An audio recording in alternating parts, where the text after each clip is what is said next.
What's going on, guys? Before the podcast starts, I just want to let you guys know that we have some awesome deals all week at hostile.com. If you haven't checked it out yet, check out the website, check out all our good products, check out some new clothing that we got coming in and the old clothing that you guys all love. Make sure you check out this week, though, because for you guys that have been loyal followers and buyers of the brand, this is our chance to say thank you.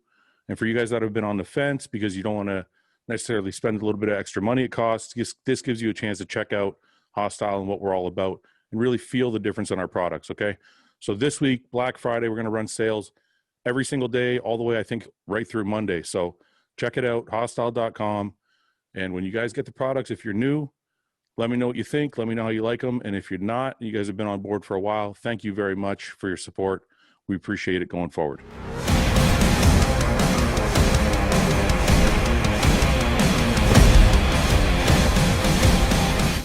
What's going on, everybody? Welcome back to the Real Bodybuilding Podcast, episode number 76. And I'm with my first shirtless guest, former Mr. Olympia, Breon Ansley. How are you, sir?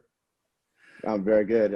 Yeah, you caught me, man, while I was just coming back from cardio and eating. And I didn't have time to kind of, clean myself up, take a shower. So I said, let's do it raw. Yeah, it's better that way. It's all right. It's all good. I'm sure some fans will appreciate that, man.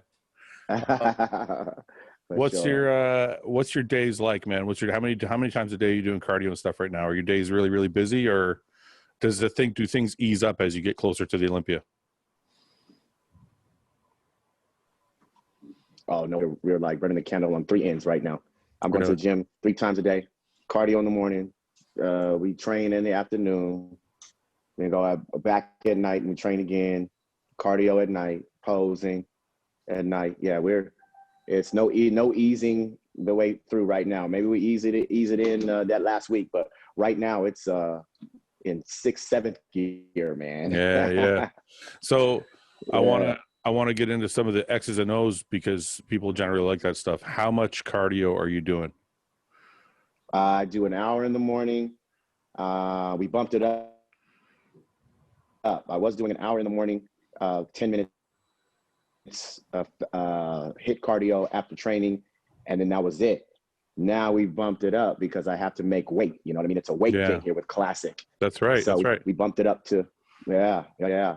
So we bumped it up to 20 minutes hit cardio after training, and then we'll come back at night and do another 45 minutes. Oh, so you're doing 3 sessions of cardio altogether.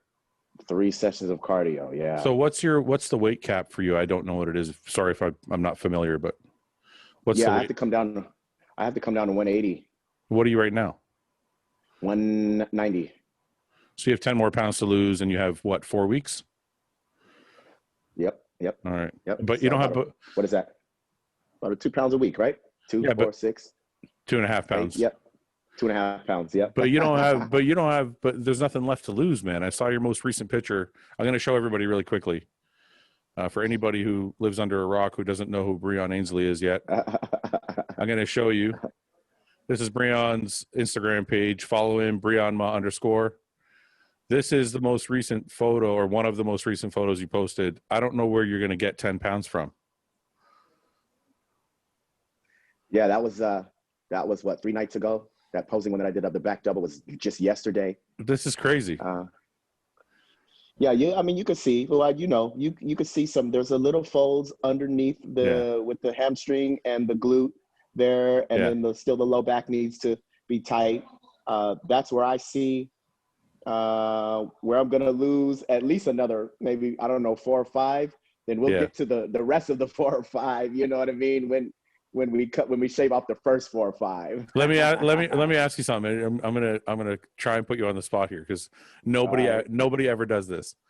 Right? Is this picture filtered at all? Fuck no. Oh, excuse my language.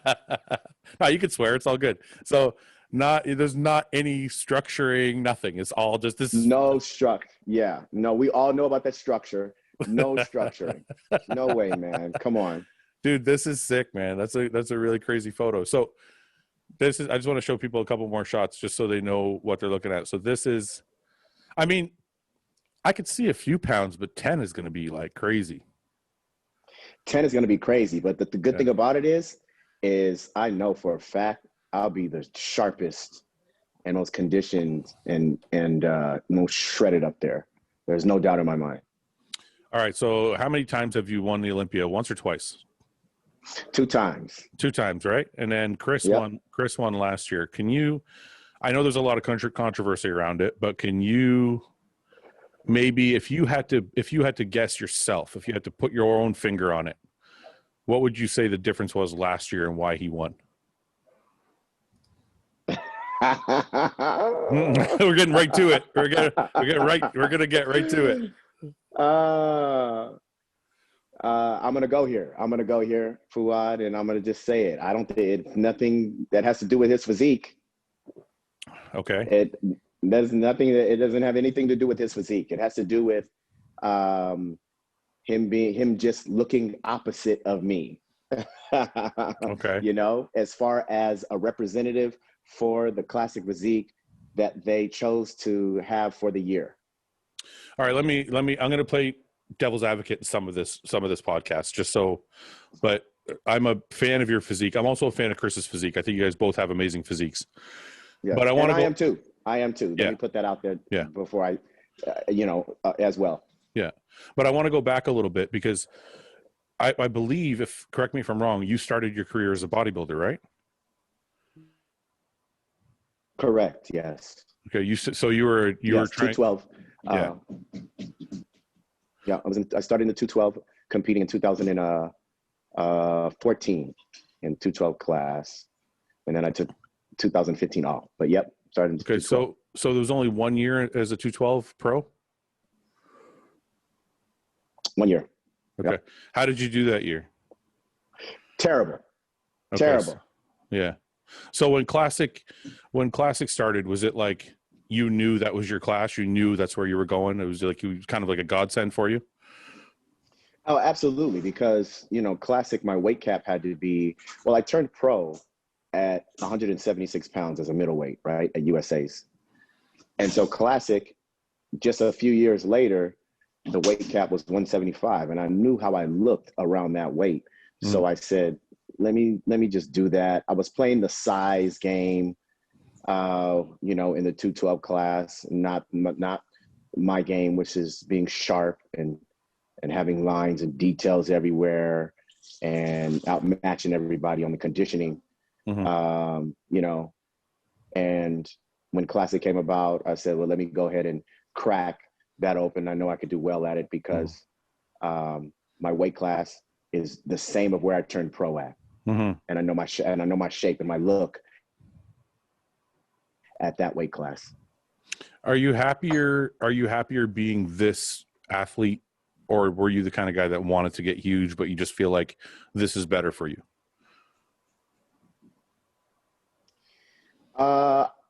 There's a few answers to that. I'm happier being this athlete, the classic athlete, because it's more marketable. I believe.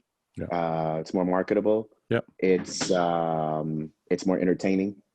Yeah. I feel, and I come from an entertainment background, in the acting business, entertainment business.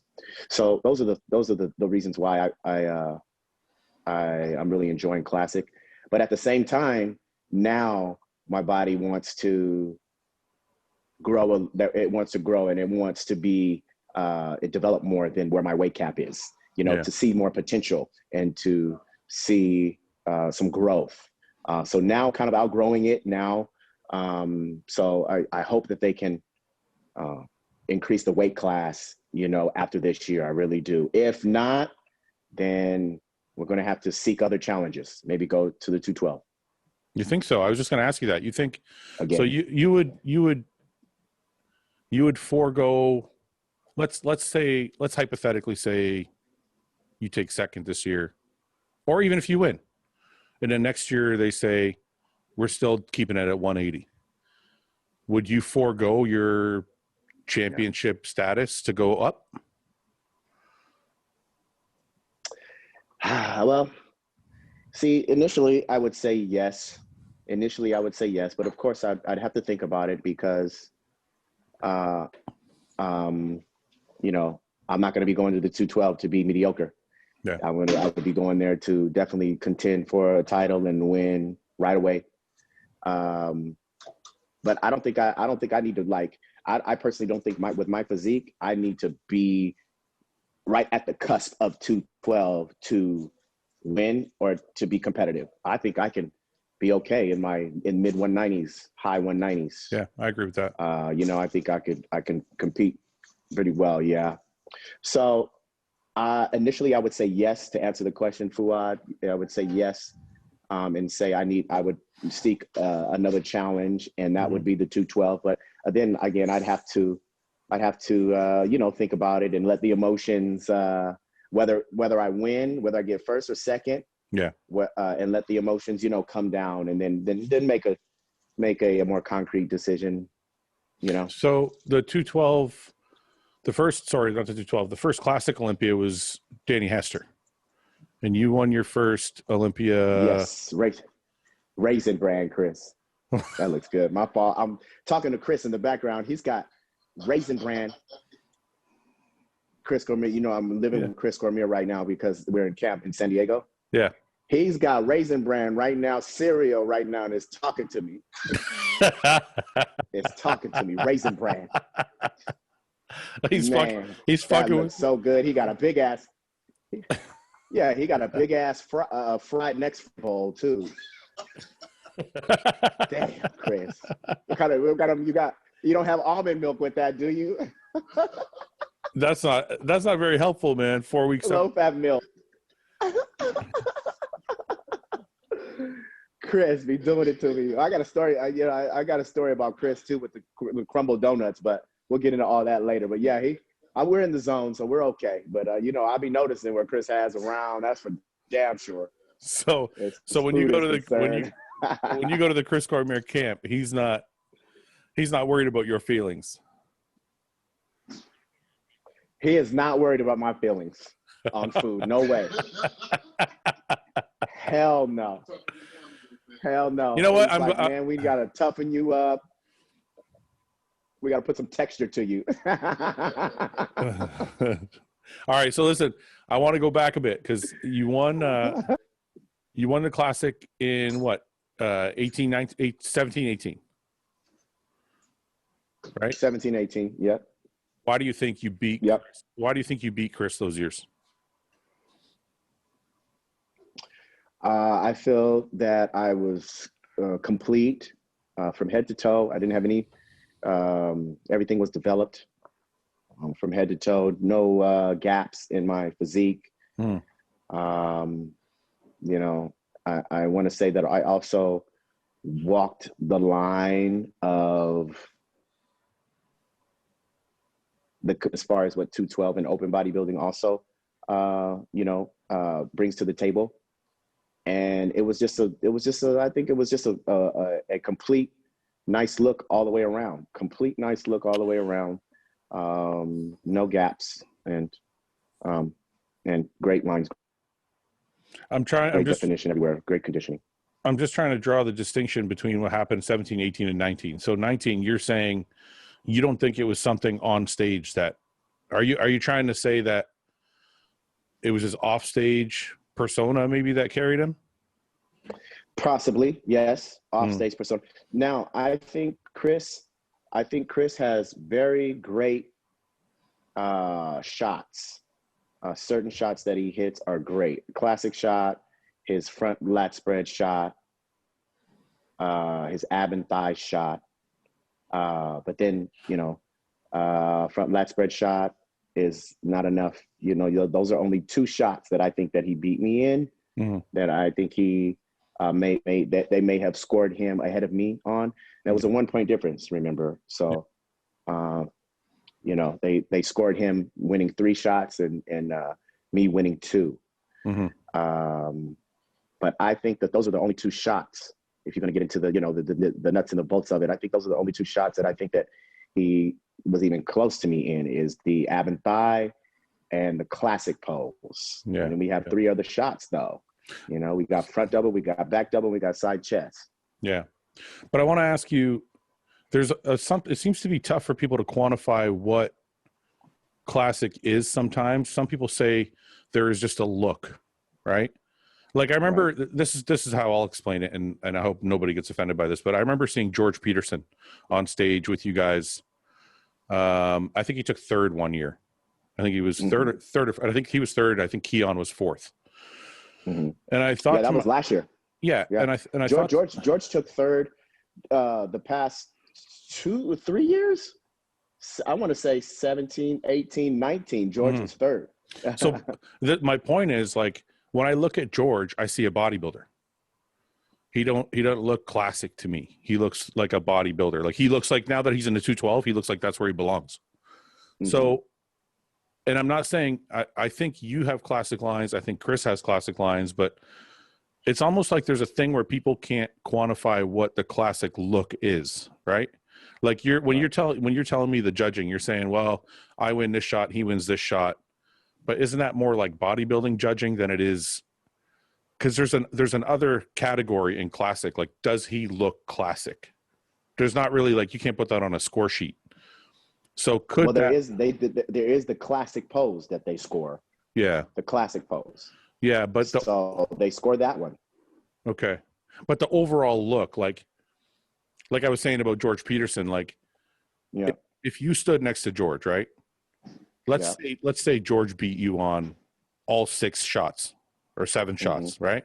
And let's say his conditioning was better than yours. I would still say that you win because you have a more classic physique. Does that make sense? Okay. And your definition of classic physique would be what? Like, that's the problem. That's the problem. Specifically. Yeah, that's the problem, is I don't know. Like, that's what I'm saying, is I don't know if anybody can quantify what that means. It's just a look that people want to see, right? Like, you look more classic than George.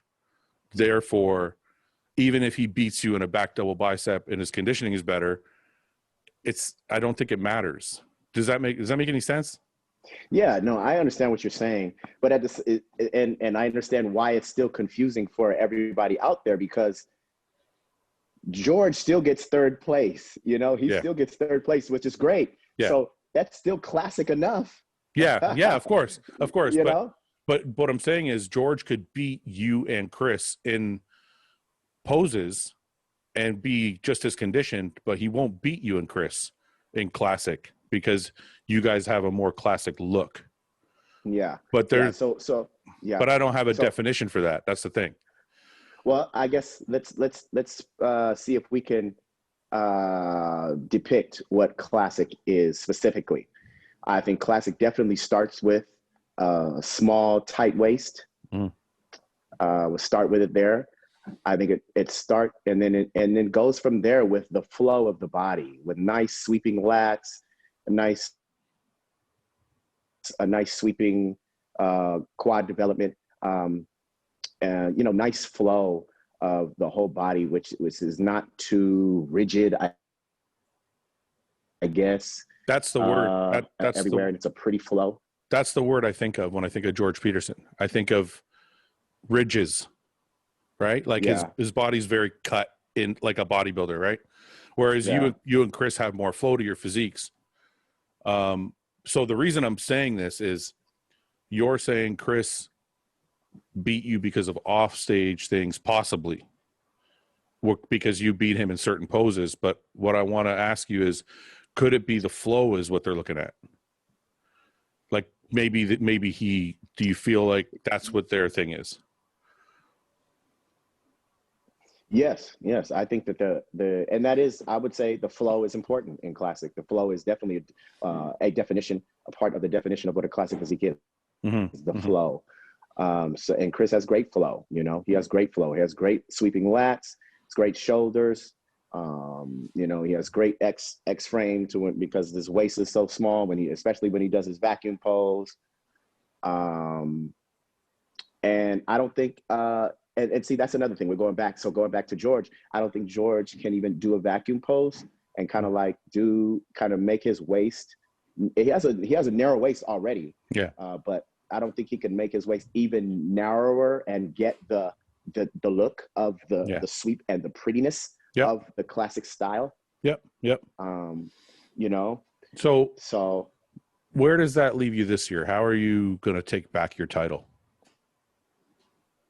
Better posing. We're going to pose a certain way. We're going to pose bigger. We're going to pose more dominant. We're going to pose taller, because they said that, because they're saying that Chris's structure is what's so great, right? Mm-hmm. So we have to stand tall, and we have to stand right up there with his structure. Mm-hmm. All right. And also my conditioning, man, this year, and my sharpness this year is going to be unlike any year, and it's not going to be matched. So I'm already bringing the same muscle bellies, the same roundness, the same quality to the stage that I have in the past 3 years. So that's not going to be a problem. But now it's just going to be posing different, and it's going to be the conditioning is going to be sharper. We're going to be bleeding from the seams, man. So you said you came from an art background. When you go out on stage last year or the year before, you said you want to pose taller. Is that partially a confidence thing, or is it more just actually physically you want to stretch out and try and be taller on stage? Or is there an element of like mentality to that? Yeah, the mentality is, for one thing, it's to pose, because I don't think in certain poses that I am accentuating my physique when I'm hunkering down, when I'm not statuesque. That's definitely very classic, being statuesque, being upright, right? Yeah. That accentuates the classic look, and that so it's not a confidence thing. I'm very confident in what I'm bringing to the table as far as the physique is concerned. But then also as far as, like you said, the art of it, with posing, with the routine. Everything is from the low back, man, standing tall, and like I said, being statuesque, and being upright, and being holding your chest up, and your chin up, as an art form. Yeah. Who else is coming up on stage that you see challenging you and Chris, or do you see it as like a two-man battle mostly? Not to disparage anybody else that's doing it. You and Chris are the main names. You guys are the guys that people are watching. So I just want to know, as somebody who doesn't follow classics super hard, is there a third and fourth guy coming up the ranks that you guys see challenging? Oh, absolutely. Absolutely. We have some great guys. Alex Cambronero, who won the Arnold Classic earlier this year. Yep. He was a former 212 guy. He has and he could definitely, Alex is and I definitely am going to say Terrence Ruffin, who got second to Alex at the Arnold as well. Yeah.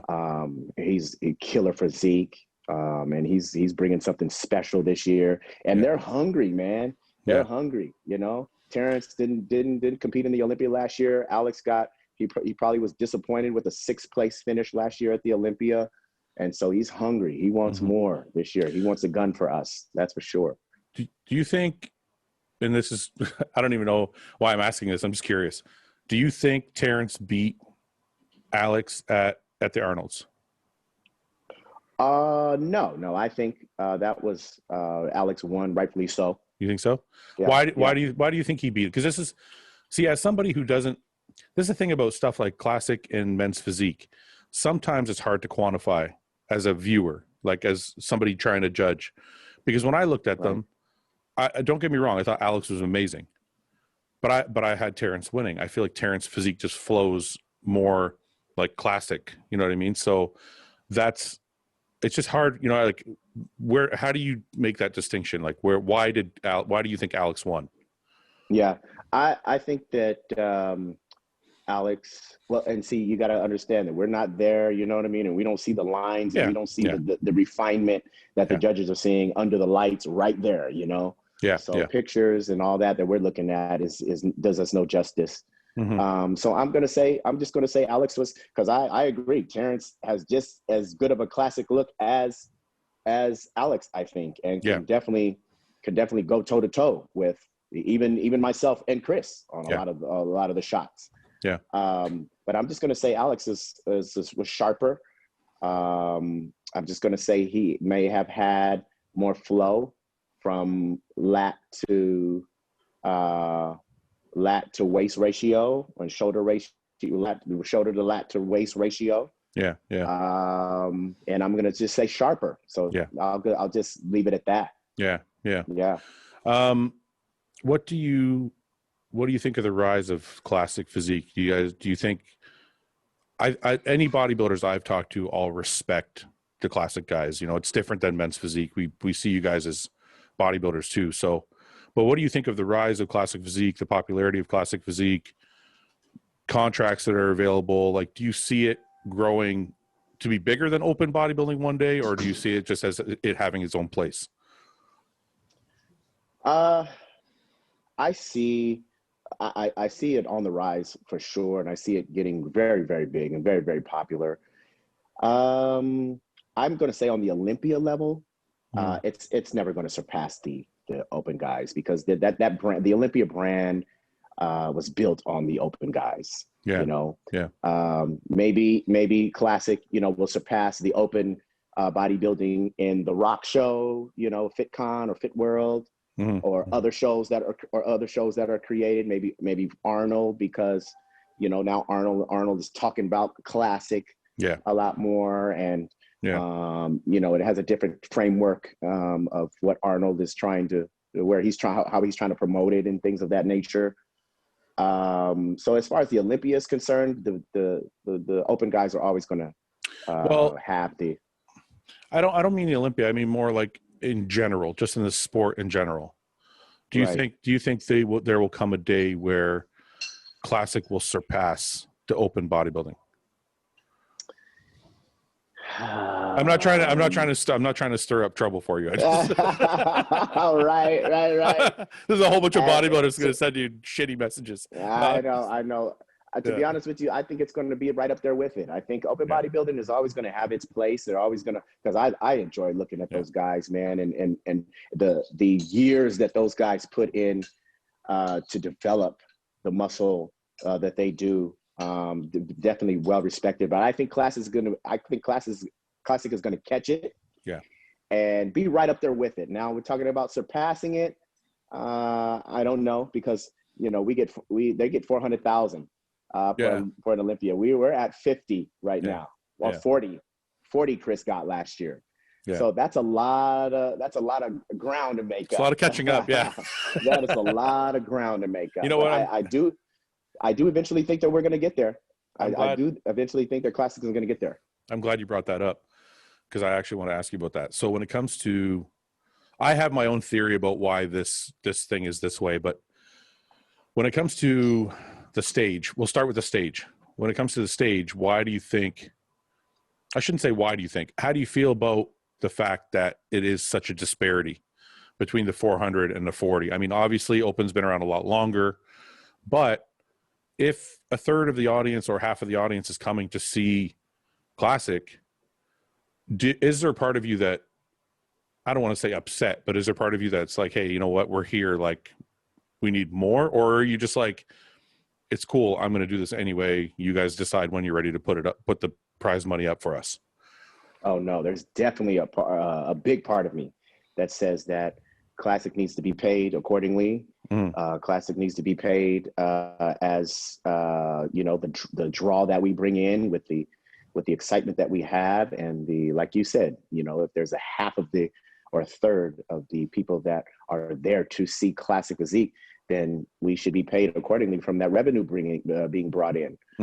So I would even say, this year, I could go out on a limb and say that I think classic deserves a big jump in pay, 60, 70,000 for first place. If we could get it there. I don't know if we can. I don't know if Jake can. But I think a big jump, like 60, 70, even 80, man, this year, because I think I personally think this year Classic is the most just as anticipated as the Open category this year at the Olympia. So I will say that even if you got 100,000, that'd be a quarter of the prize money would seem fair, right? I mean, it would seem to me that a quarter of the audience would be there to see Classic and men's physique and other categories. But do you think this is not to, I'm just going to kind of push you a little bit on this, but do you think if the Open, and this is not, again, not to disparage open bodybuilding, but I'm just asking just straight out, if Open wasn't there, do you think Classic could drive the audience? Yes, without a doubt. Okay. I think if Open was not there, I think Classic can drive the audience and hold its own. I definitely do believe that. This maybe even just starting this year, maybe not last year, maybe not the previous years, but starting this year, I really do think that it can hold its own and it can drive an audience and it can headline. But as an open bodybuilder, I'm going to ask you, and I enjoy this conversation because I've always wanted to like go back and forth with a different category about this. But aren't people there to see the freaks? I mean, absolutely. Okay, this is the thing. This is how I feel like an audience thinks when they sit down. When they watch you and Chris or all of the other Classic guys, they're like, wow, that's a beautiful physique. I would love to look like that. And yes. I think 80% of the audience would rather look like you than like me, right? I already know that fact. It's more socially acceptable. It's easier to fit into clothes, blah, blah, blah, blah, blah, right? Right. But I feel like when somebody pays $100 for a ticket or $500 for a ticket or whatever, maybe they want to see a Rolly Winkler with 25-inch arms and they want to see, right? Like, so maybe are those guys driving the audience because they're such freaks? Not because people want to look like them necessarily, but just because they're so out there that people like have never seen that in real life. I agree. Because I'm excited and to see, I'm a fan of those guys too. Yeah. So I think there can be, it could be the Classic that drives it. It could be the Open that drives it. Yeah. If you took Open out, I think it'll still, I truly think that it could still hold its own, as far as having a great Olympia. Now that's a big statement, I know, man. That's a really big statement. That's a big statement, I know, but I truly feel that this year, just looking at the buzz, looking at the banter going back and forth on social media, so forth and so on. But the Open guys, man, they are the draw. And see, you said it though, Fouad. You said it like, listen, if 80% of the audience says that they want to look like Classic, then that's a strong statement too. 80% of the audience. But that's an audience. Say they want to look. But that's an obvious. Say it. Sorry, but that's an obvious statement. Like anybody would say that. If you put a picture of any bodybuilder, if you put like Phil Heath, right, or Brandon Curry, or anybody, right, next to you or Chris, or any other. Right. Well, they should do that. Matter of fact, they should do that. You mean on stage? Yes, man. The winners have all the winners. Okay, wait. Let's get it. We'll get into that. 212 and Open. Okay, 212 and Open winners showdown. Okay, we'll get into that in a minute. I like that idea, but I want to just finish that one thought I had, which is, I don't think, and this could be my own skewed mind, but I think there's very few percentage, the small percentage of people want to look like Open bodybuilders.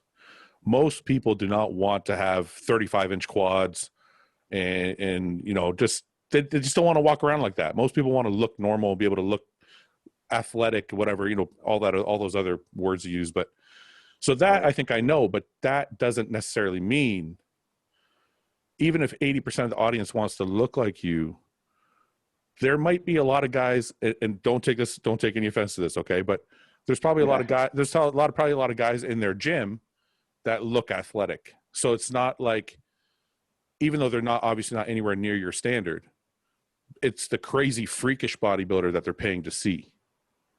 Does that make sense? Yeah, that makes sense. It does make sense. You know, you pay to see something extraordinary that you've never seen. Right? Yes, absolutely. You pay to see something extraordinary, but I think you also pay to see something that you can attain, that you think Achievable. you can attain. Yeah. 100%. Absolutely. Yeah. No, and you know what? At the end of the day, I totally agree with you. And when I look at the sport, I love what you guys are doing. Like I see you and Chris going back and forth, and Chris is going back and forth with Logan, and all these things and it's actually really exciting to watch. And I actually do agree with you that there should be an increase. And I also agree with you that one day they will be equal, if not surpassed, open bodybuilding. Now, going back to what you said, what do you think would happen if, let's say you win, let's say Brandon Curry wins, or Phil Heath, whoever, I know everybody has their favorite. Mm-hmm. And then let's say who's the 212, like Logan, not Logan, Derek Lunsford or Kamal, one of those guys wins. What does that look like? What does the three of you sitting there look like? You don't think Phil's going to just win? I see. Well, of course he's going to just careful. Someone's gonna run with this. I know. Someone's going to run with it. But hey, man, we're stirring up conversation here. We're talking about it here. Yeah, this is what we do. Of course. Now, Phil next to me is going to just look. He's going to look so much bigger. Yeah, he's going to look so much bigger, right?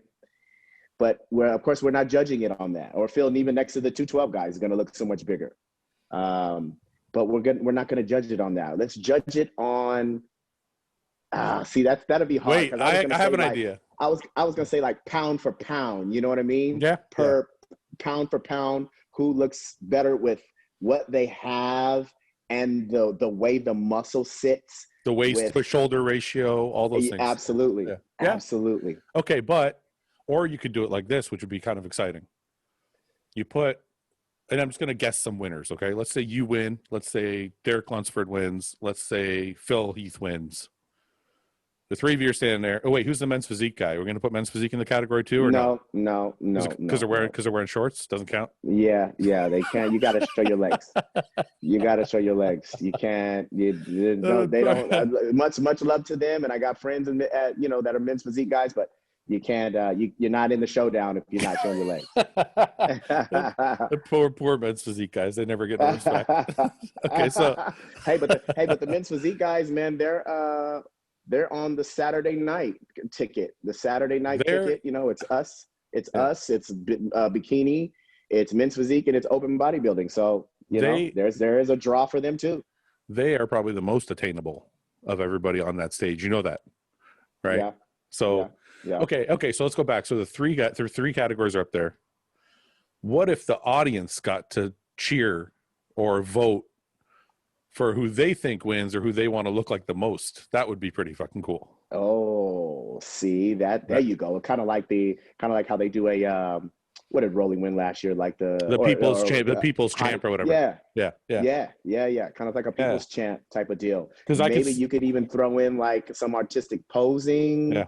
In there, you could throw in some things to where you the 212 and the open guys have to show some athleticism. Yeah, that could be fun. I could see you winning that. I could see you standing next to Phil and Derek Lunsford if those are the winners, and I could see you winning. I think people want to probably look like you more than either one of them. Most people, but anyway, I mean it's an exciting thought to think about. Yeah, I think we need to bring that to Jake, man, for the near future and see what he thinks. And I think it's with Jake, I think he loves bodybuilding and he listens. Yeah. And I think it's exciting to bring new ideas to him for things like this. So I want to go back to the money for a little bit. Now, one of the things I used to say about men's physique, and I don't necessarily feel this way about classic, but the men's physique guys kind of would get smaller contracts than the open guys. And a lot of people would say, well, why is that? Because more people want to look like the men's physique guys. And my answer was always, there's probably a lot of guys at gyms that have a six-pack and look pretty good. So there's just more people to choose from. So the contracts are going to be smaller because if you say no, there's going to be 5 guys behind you that have your attributes that are going to say yes. Yeah. Classic is probably not the same to that degree, but maybe a little bit. Whereas the open bodybuilders, there's probably not very many guys at 280 pounds walking around that look okay enough that they can represent a company. Right. So the question is, how are contracts, and this is obviously everything I just said is excluding people with like very large social media followings, because then you're more of an influencer than you're using your sport as a thing, right? But just strictly speaking, for contractually, are classic guys getting the respect they deserve that way?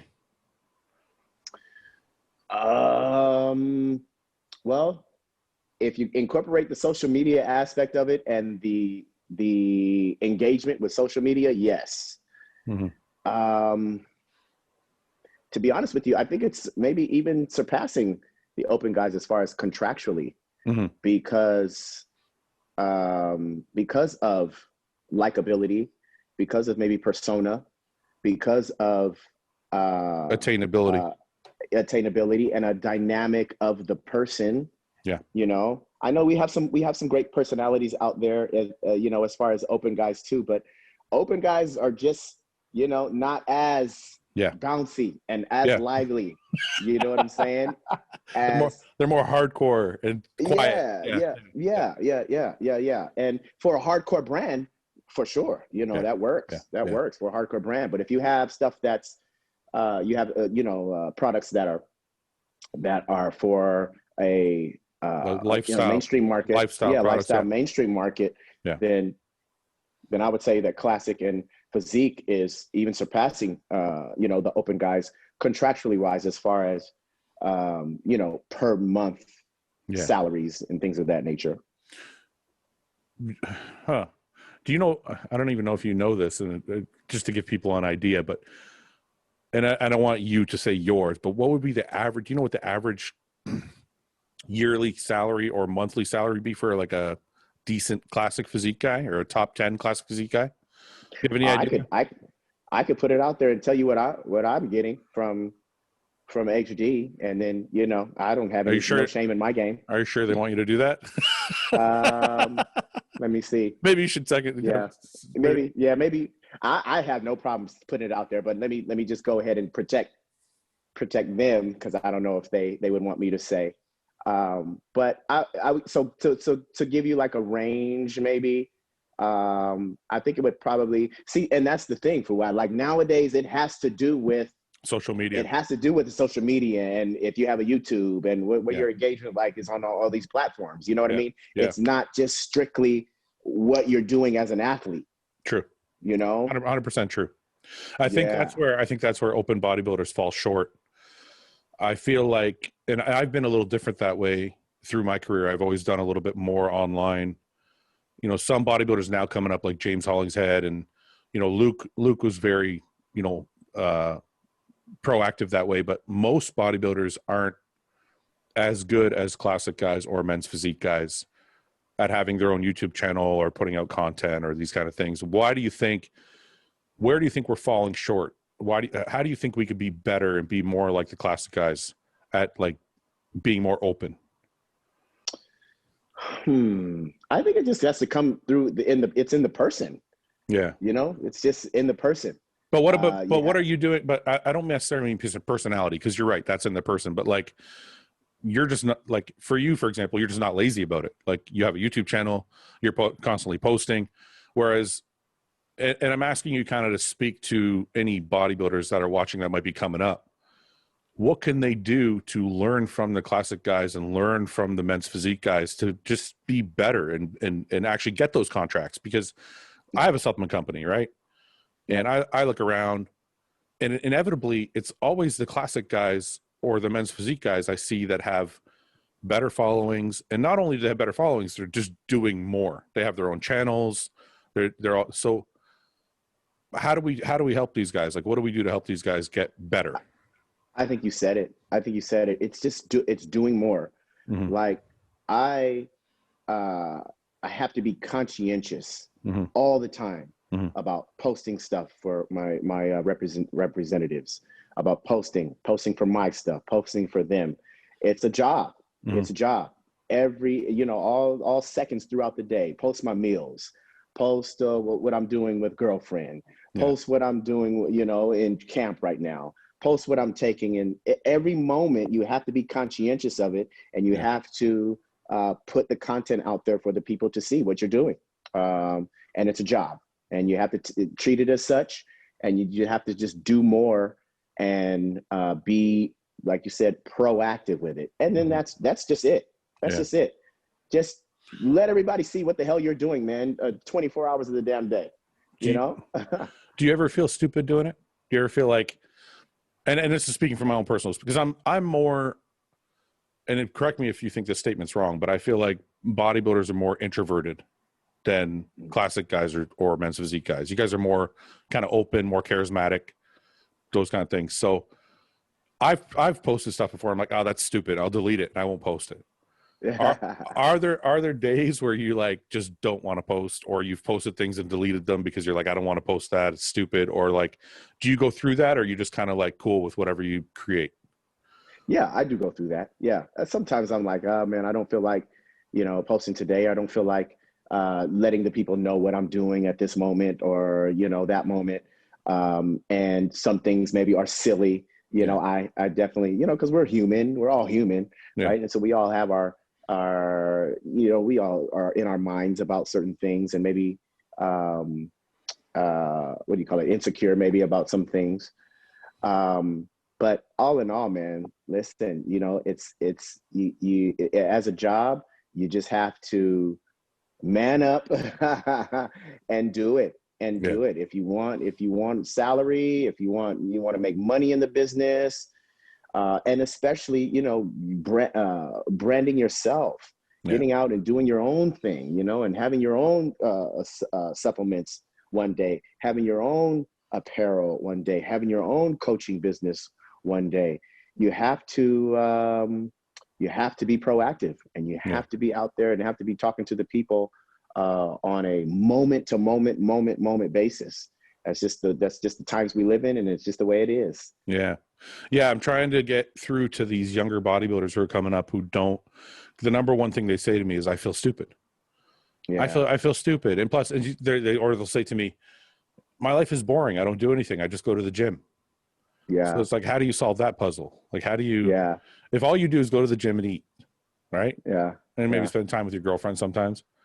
Do you consciously, I remember sitting with Reagan one day, and I hope he doesn't get mad at me for outing him, because I don't think it's really, I don't think I'm really outing him, but he sat for like 15 minutes, 20 minutes trying to think of this caption to go with his photo.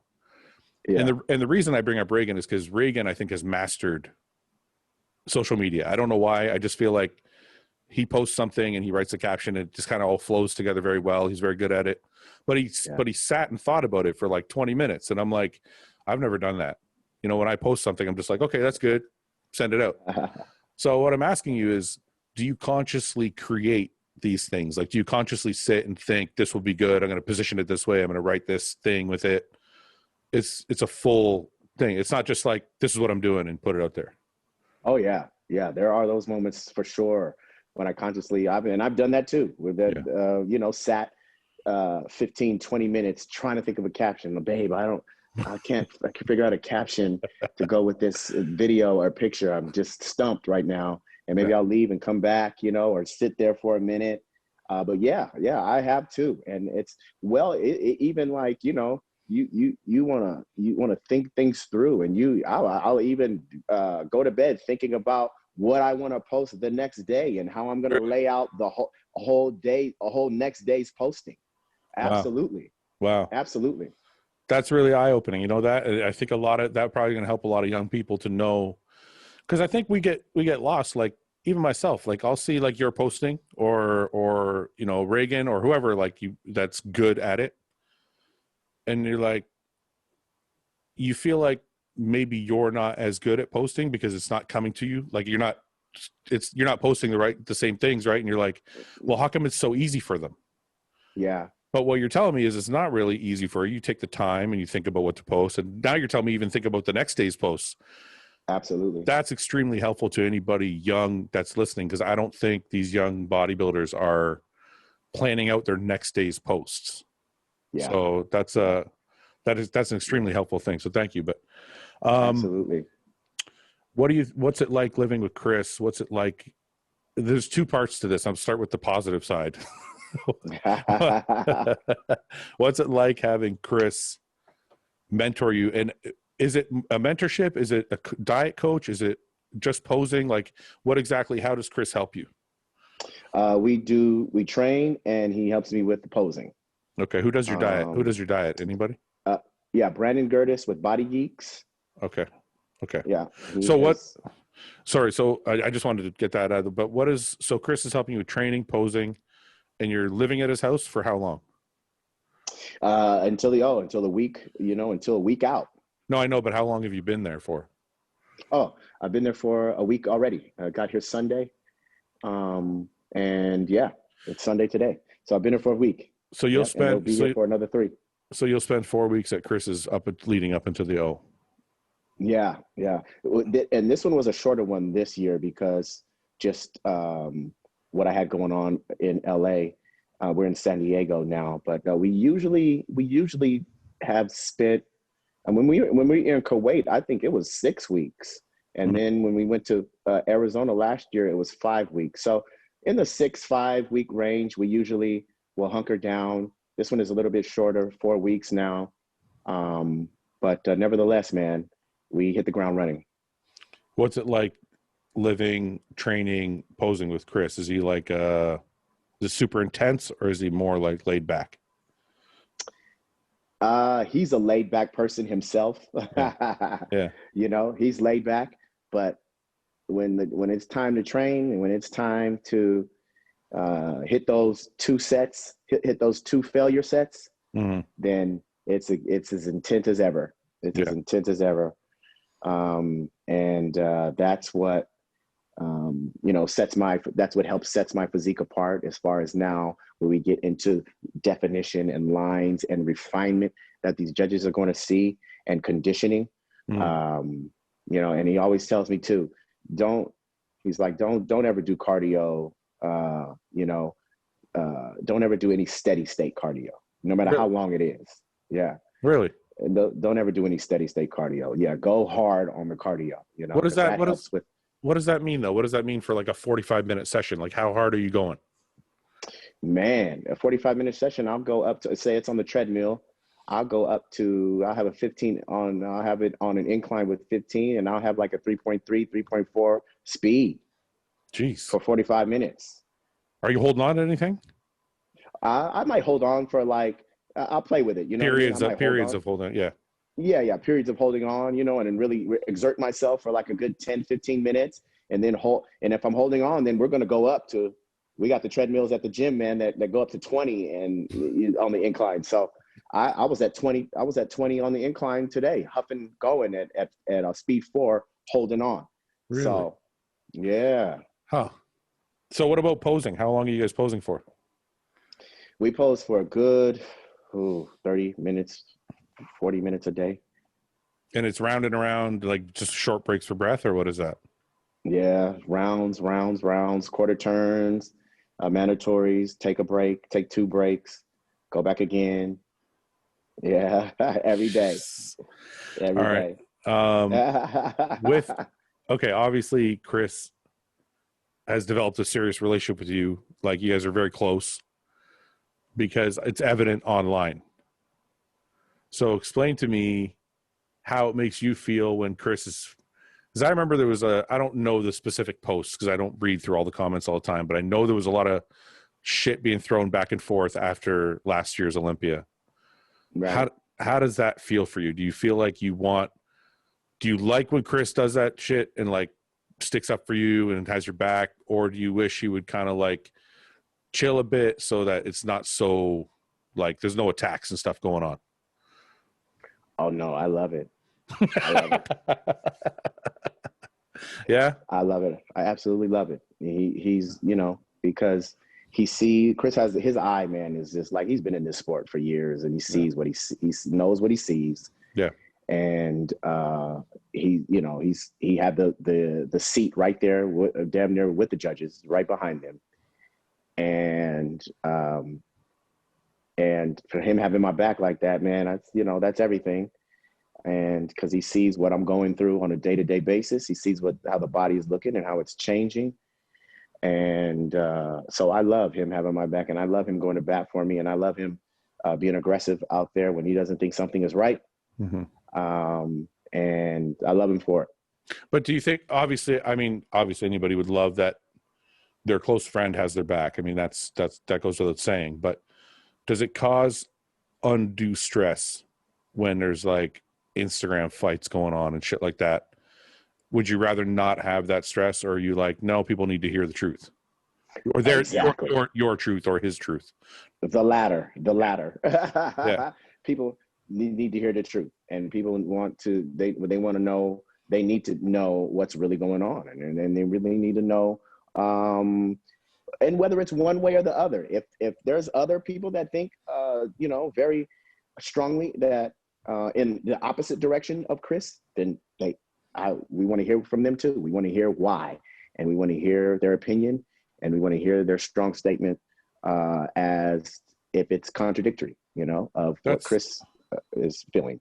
That's really interesting. So you don't care on your social media if people come on there and say, no, I think Chris won and this is why, and he's better than you, and you don't care if they come out and say that. That tension usually gets to people. None of that really bothers you.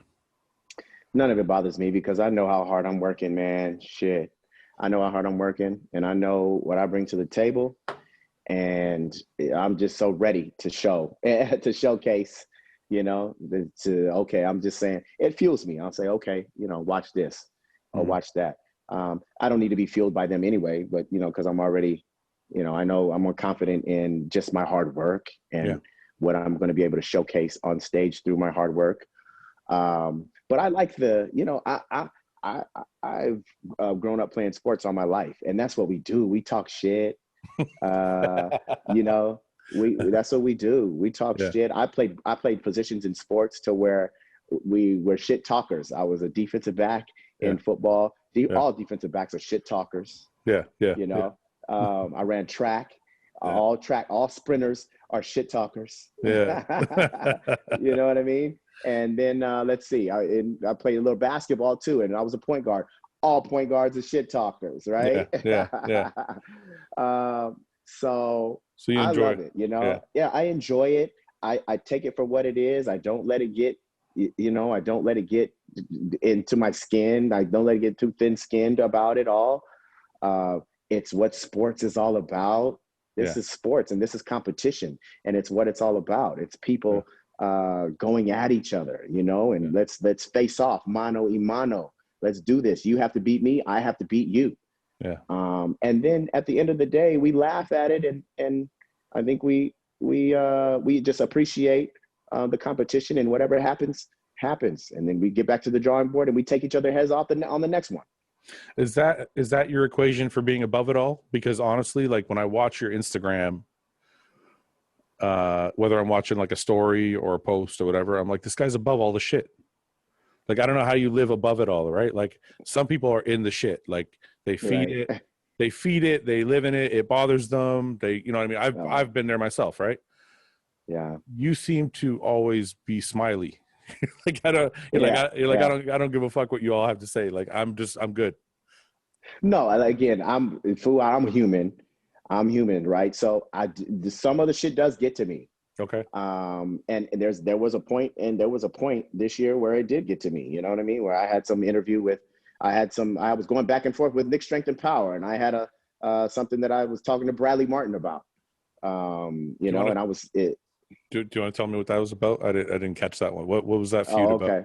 Well, I told Bradley Martin that, I didn't think a Mr. Olympia should have lagging body parts. Oh, and then Nick Strength and Power with his following, his cult following. He made a video about it, and he went off into all kind of other things about why he doesn't feel that I'm going to win the Mr. Olympia again. And I just felt, as kind of like I don't know if I want to say that. I just felt like as a journalist of his caliber that hasn't competed and is not in the is not woven in our sport, like, as competitors. Yep. I just feel certain strong statements and certain strong opinions are just like, man, disrespectful. Well, just to agree with you, I think Nick's very good at what he does when it comes to the news. Is very good at putting out, like, this is what happened today. This guy said to this guy, blah, blah, blah, blah, blah. Where I think he falls short, and I really don't give a shit who likes what I have to say or not. Where I do think he falls short is his opinions, because his opinions seem to be just a popular opinion, but not necessarily the right opinion. Exactly. And it's not as objective as it should be. And furthermore, even if they were right, let's say even if he was right, I think his strongest suit is that if he wants to be a journalist, journalists usually don't put in their opinions. Journalists usually just tell the news. Mm. So I think that's where, but I mean, he's got his YouTube channel. He can do whatever the fuck he wants, right? But I feel like I kind of agree with you in a sense that it's tough for somebody of your caliber to take an opinion from somebody who's never done it. Or done it long enough to really understand necessarily.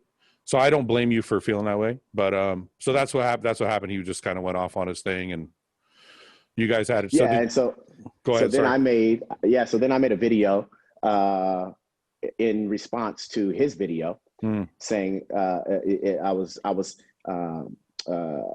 I had brought up all the issues on why he's on that were contradictory of what he was saying, and why he really doesn't is not making sense about me not winning another Mr. Olympia again, and classic physique going in a different direction. So I was just going at all those points and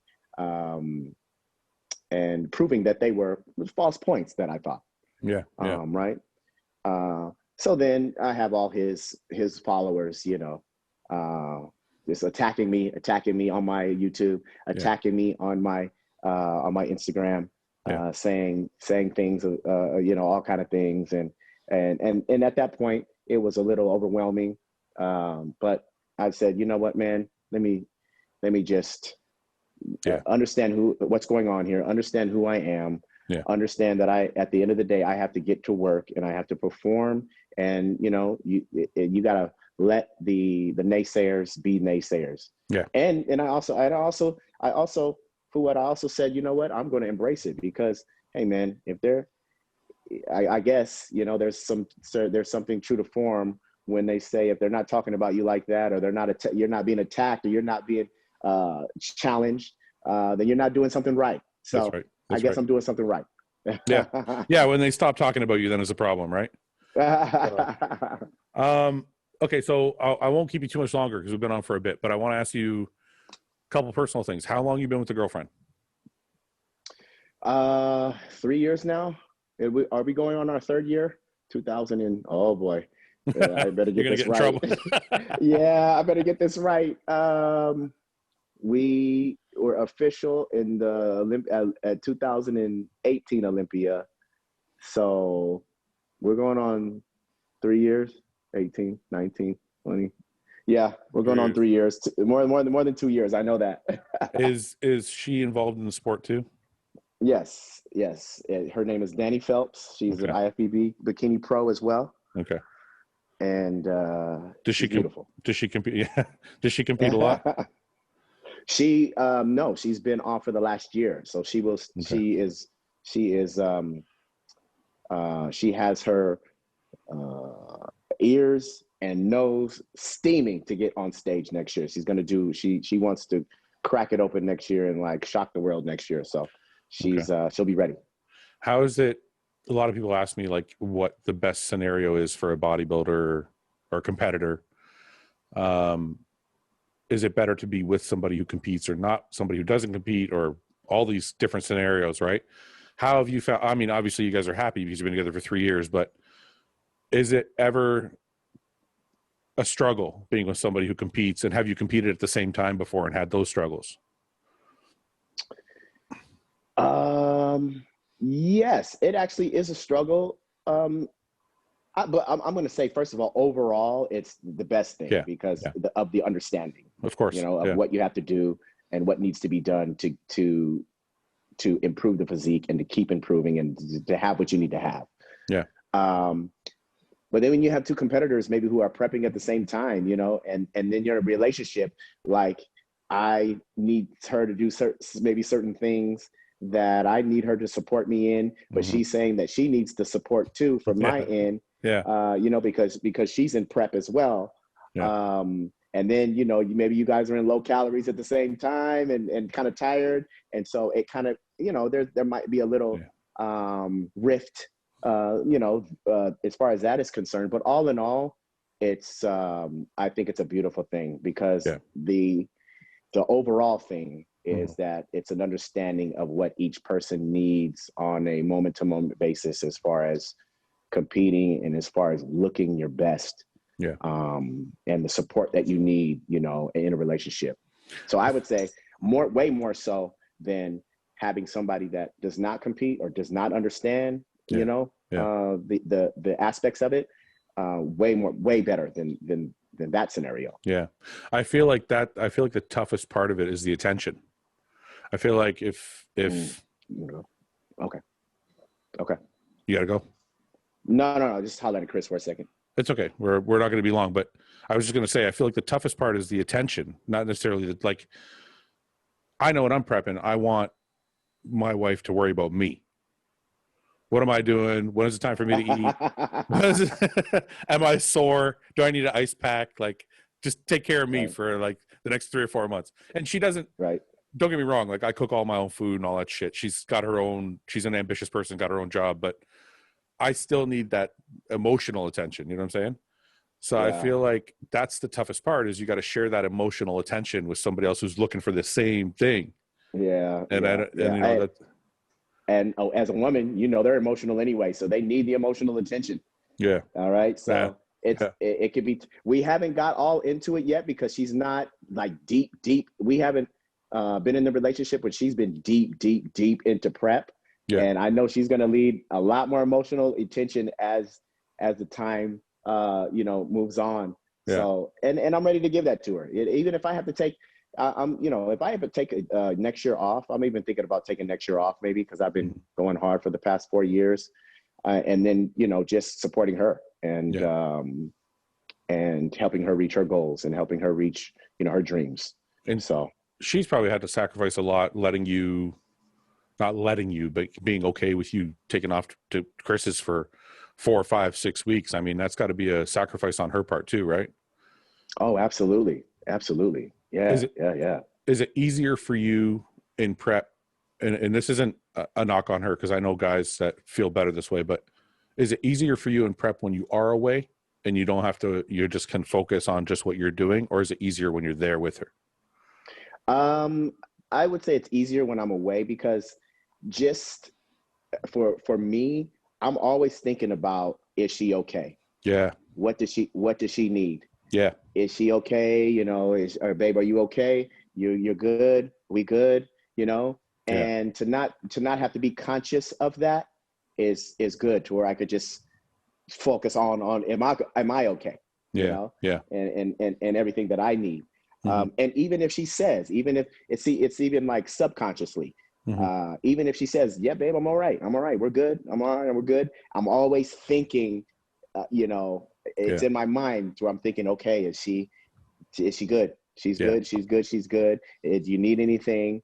And that's just, that time and that energy, on a day-to-day basis and weeks and weeks and weeks, that mm-hmm. adds up to time that, maybe taken away from yourself. Yeah, no, I know what you mean. And even if time-wise you're getting all the stuff you need to get done, there's a mental energy being spent worrying all the time. Because I feel that way too. Because it's like we're so selfish in what we're doing that there's obviously this guilt that we have. Yeah. And we're am I treating her like shit? Does she feel like she's neglected? Yeah. But I know what you mean. Yeah. When they're not around, if you're off on your own or they're gone somewhere, you're there's no guilt anymore. You're I can just focus on what I'm doing. So absolutely it makes sense.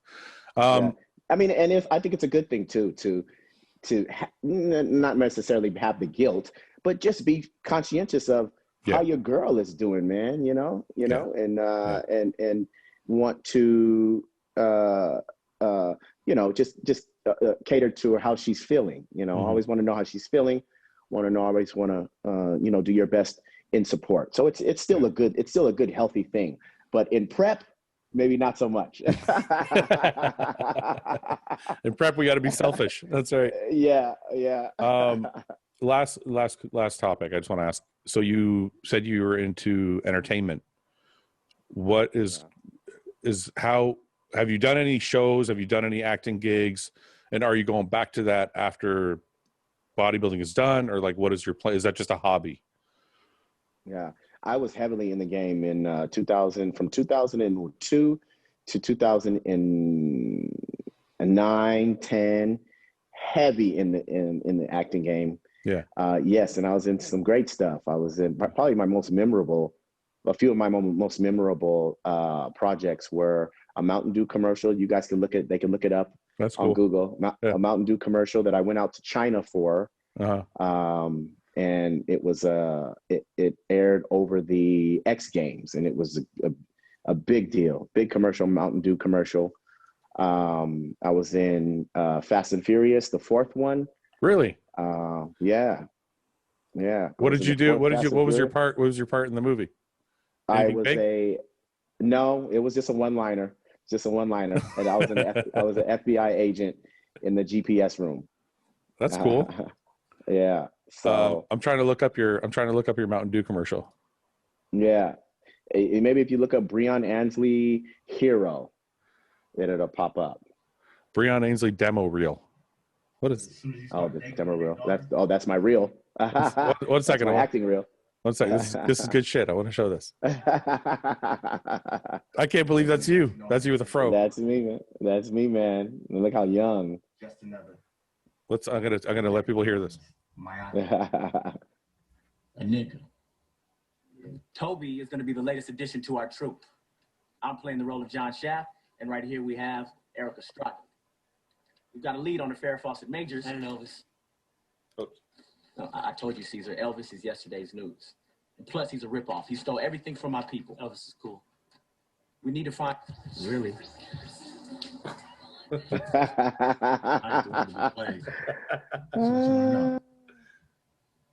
The nigga dead. Yeah. We're aware of this. Then what the fuck you want with me? That's awesome. That's pretty sweet, man. So you did that you were serious about it for like 10 years? Yeah, man. I was in it heavy for a good maybe 8 years. From 2002 to 2010, and then bodybuilding took storm. My body started changing, and then my look started changing, and the parts that I was right for started changing, and then everything changed, and I kind of just the bodybuilding bug got me. I wanted to be successful and win a Mr. Olympia. Mm-hmm. I said it after my first show in 2012. I wanted to give myself a 5-year plan to win the Mr. Olympia, and in the 5th year, I was able to do it in 2017. Oh, shit. Yeah, so it worked out beautifully. But it worked out beautifully. But I did, and I'm not going to sit here and pretend I'm an actor, but I did a whole bunch of commercial, I got called to cast for a whole bunch of commercials, right? And right. I think I landed 2 of them, most notably a Ford commercial. It was It was one of the Ford Tough series they were doing, right? So I did the Ford commercial. Right. Anyway, that's a pretty cool life too. How did you just walk away from it? Because had I gotten more parts, I would have stayed, I would have kept doing that. But I landed the first couple, and then there was a whole string of no, we don't need you. So I kind of got away from it. But what got you? Because that's a cool life. I don't know what got you away from that. Just because your body changed doesn't mean you couldn't do it.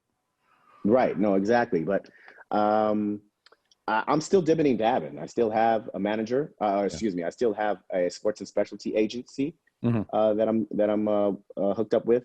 And I still keep my SAG card up every year, and I've been dipping and dabbing for the last 3, 4, 5 years. Still, doing little things like little music videos, little commercials, little industrial commercials, little things. But I'm definitely going to I definitely want to get back into it more so even now, and especially when I retire one day as a bodybuilder. How old are you, Breon? I just turned, oh boy, you ready for this? This is going to probably shock some people. I just turned 41 November 10th. I was going to fucking say that, but you look like you're 30. That's what a lot of people say. Okay, so 41, what is the bodybuilding plan then? Is it like win another Olympia or win 5 more Olympias and walk away? Or is it like go back to acting next year? Like do you have like do you have another plan that's going to come to fruition? No, man, I'm in my prime right now. 40s is late 30s and early 40s is the bodybuilder's prime. Yeah. You know, as a man, at least. Yeah. So I'm in my prime. I definitely want to, at least my goal is definitely to be on the Olympia stage at least 10 times. And this is my 5th year. Okay. This is my 5th time this year. So we'll definitely keep reaching the goal of 5 more times on the Olympia stage. Yeah. And go from there But I feel great. I'm in my prime, and we're not going anywhere as far as in this sport. Do you notice any, I know you're saying you're in your prime, do you notice any issues at 41? Because I'm 42. Okay. And my fucking knees hurt and my back hurts. when I get out of bed in the morning, I get up at an angle and I have to like walk into like a straight fucking posture. So like, is that shit catching up with you, or are you like, you wake up like you're good? Right now I'm good because Fouad, I get work done all the time. I'm stretching twice a day. And you know, brother, like right now I'm 190 pounds. So I can't be I better not be aching too much at this weight. You know what I mean? Yeah. But I do have, you know, from playing football, I do have knee issues. Mm-hmm. And I tore my ACL playing football, and it probably has, you know, it has some scar tissue and maybe even some arthritis in there. Yeah. So I do have, I am battling and have been battling my knee for years, since I was 17. Yeah. So I'm used to that. But I mean, you know, just getting work done and HRT work done. It's HRT, right? Yeah, HRT work, therapy work, and deep tissue. You meant ART, I think. ART. Yeah. Getting all that and stretching, that makes a world of difference. Yeah. As far as, you know, how good you're feeling and how good the body is feeling. All right. Yeah. Final question. Your winning mindset. You got the Olympia in 4 weeks. I'm probably not going to get to have you on again before the show. So what are we expecting from you? What is the mindset going forward for the next 4 weeks? And is there anything you want to say? Anybody you want to thank, promote, anything before we head off? So I'll let you answer all of that. Okay. Yeah. Winning mindset is just to have just a killer mindset, bad intentions with every set, every rep. I want this one bad. I want this one really bad. I want to win this one really bad. I want to reclaim it really bad. I think to do it 3 times is something very, very, very special. So I want it really bad. Mm-hmm. And my mindset is just to tell myself that I'm not in ever any pain. I'm not tired. And I was supposed to have a rest day actually today, but I did not do it. I did not do it because of my mindset is that I just want it and I don't need it. And if I feel good enough to go in and do it, then I'm going to do it. You know, I'm going to push. Yeah. And so that's the mindset. I want this one really bad. I think 3 is very special as far as a legacy is concerned. Yeah. And like I said, I'm hungry for it. I really am. And I'm just so blessed and so fortunate to have the opportunity to get 3, to win 3 Olympia titles. So blessed and so fortunate. So I thank the good Lord for that. Okay. That's the mindset, man, going into the prep and then going into the contest. Definitely have to thank all my sponsors, HD Muscle, Trifecta, Nirvana CBD, for sure, Vanquish Fitness. Yeah, and that's about it. Definitely Coach Chris, Coach Brandon Gertis with Body Geeks. And we are pushing. And my girlfriend, Danny Phelps, who's lovely and very supportive. And we are pushing, man. And I think also all the gyms, too, that have been a part of my journey. Flex Gym in Woodland Hills, Bradley Martin's gym, Zoo Culture in Woodland Hills, Fatiquity Gym in Burbank, and of course now The Gym. It's called The Gym here in San Diego, which is just an amazing gym. Yeah. So yeah, and then that's about it. And I'm gonna do it for all those people, and I'm not gonna let them or myself down. Okay. Well, I will say this: three in itself is a huge accomplishment, but especially coming back after one is even bigger. Like to have it go away and bring it back is like, you know what I mean? Like Jay's got that feather in his cap too, and it's a big thing because normally when people, once they let it go, it never comes back. So right. It's going to be pretty amazing to see if you can reclaim the title, man. So absolutely, man. Yeah, I appreciate you. Listen, I appreciate you coming on. I'm sure everyone's going to love it. It was a great talk. I could probably talk to you for another hour, but I know you got shit to do and you got places to be. So I'll get this up soon and we will talk. Thank you, my man. I really appreciate you, Fouad. And can't wait to air it and have everybody see it and enjoy it. All right, brother. We'll talk soon. All right, my brother. Okay, enjoy, man. And I'll see you soon. You're going to be out there, right, at the Olympia? I might be. I'm not sure. I might be here commentating, or I might be there commentating. We'll see. Okay, either or. So either or, but I'll be watching. All right, and hopefully you're out there. All right, man. Catch up. Yeah, we'll talk soon. All right, brother. I appreciate you. Okay, love. Bye-bye. Thanks for watching. Please subscribe, share with your friends, and like the video. And if you get a chance, check out the description for all the different links to all the different places you can find Hostile and myself. And lastly, check out hostile.com for our new line of supplements and all of our apparel and gear. Thanks again for watching.